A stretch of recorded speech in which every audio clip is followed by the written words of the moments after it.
To dukan godiya ta tabbata ga Allah subhanahu wa ta'ala maɗaukakin sarki mai komai mai kowa.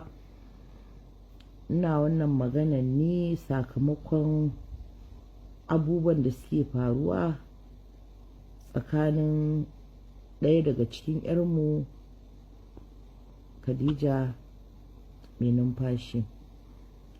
Wannan magana ina yi kai tsaye zuwa ga Alhaji Kabiru Lagos sakamakon ba ni da wata hanya da zan iya isar mai da wannan saƙo nawa sai ta kafafen sadarwa na social media, kuma na san insha Allah idan ne magana saƙona zai kai gare shi.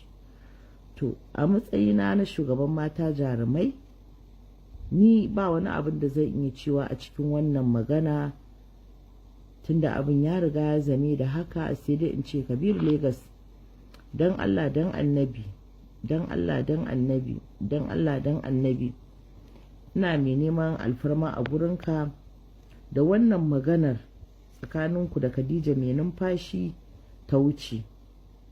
Ita rayuwa da kake gani, duk mutumin da kai wata rayuwa da shi ta mutunci da mutuntawa da soyayya, ita soyayya ba ƙarya bace ba. Kun yi soyayya da Marwat,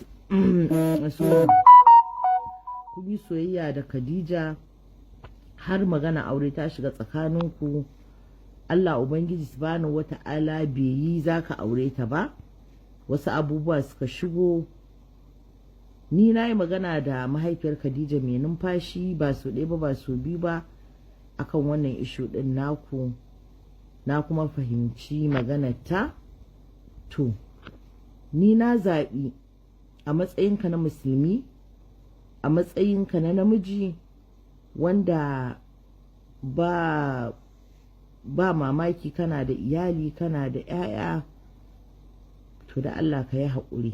Duk mutumin da soyayya ta haɗa ka da shi a rayuwar duniya, wacce har magana aure ta shigo tsakani, to da Allah kan wani abu na cin zarafi ko na wulaƙanci ya shigo tsakaninka da kai da shi.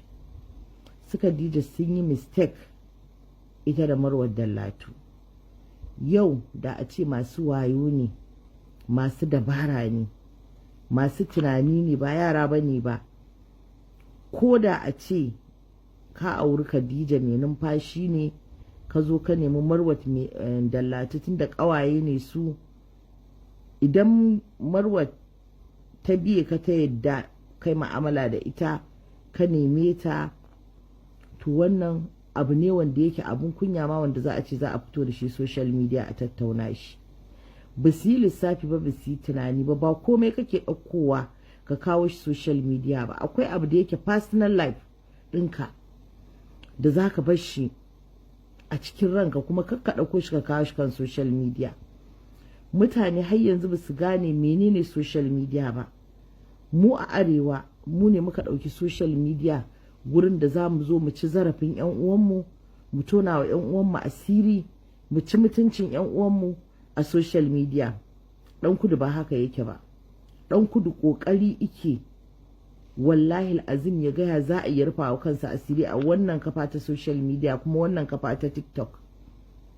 Sai dai i posting ɗin abin da yake na business ko abin ci gaba, amma mu 'yan arewa har yanzu mun kasa gane social media gurin neman kuɗi ce. Guri ne da za ka yi arziki a lokacin da baka tunani. Guri ne da za ka yi arziki a lokacin da baka tunani. Ba guri ne da za ka zo kai tozarci ba. Shi tozarci, duk mutum mai tozarci, idan Allah ya ba shi dama yana tozarta ɗan adam, yana cin zarafin ɗan adam a kafar social media, ba ma a social media ba, ko a ina Allah yakan bawa dama daidai da iyakacin abin da yake bukata da abin da yake so yi. Allah da kake gani baya sabon aiki, kuma man qadara lahu haqqa qadarihi. Dukkan abin da ya fito maka a cikin littafin ka na kaddara, wallahi alazim kafin ka mutu sai ka aiwatar da shi. Idan nayi ne, idan kuma wanda za a yi maka ne, sai ka yi shi. To wannan abubuwa sun riga sun faru. Allah subhanahu wata'ala ya kiyaye na gaba. Allah ya kaɗa ya kauɗe dukkan wata fitina ta rayuwa. Amma ita rigima a kwance take, Allah ya la'anci mai tayar da ita. Duk inda aka kai da inda aka buga da inda aka je aka dawo ba abin da ya fi zaman lafiya daɗi a rayuwar duniya. A sa misali yanzu Khadija mai numfashi da ta maka laifi, ka sa an zo an ɗauke ta tun daga Kano an kawo ta Legas, 'yan sandan nan jirgi suka hawo kuɗi suka kashe, wahala da ɗawainiya da waye duk kayi. Ni a tunanina idan mutum ya zalunce ni wallahi azim ba gun ɗan sanda zan kai shi ba, ba police station zan kai shi ba, ba kotu zan kai shi ba, kotun Allah duk wani wanda ya zalunce ni ita nan zan kai shi. Na riga na san ko ba daɗe ko ba jima Allah zai saka mini. Amma mistake sun yi mistake yanda suka rinka kama sunanka, kana da iyali kana da 'yan uwa, ba mutumin da zai so ya ce an ji ana irin wa'annan maganganun a kan shi. Magana ta domin Allah ba su kyauta ba.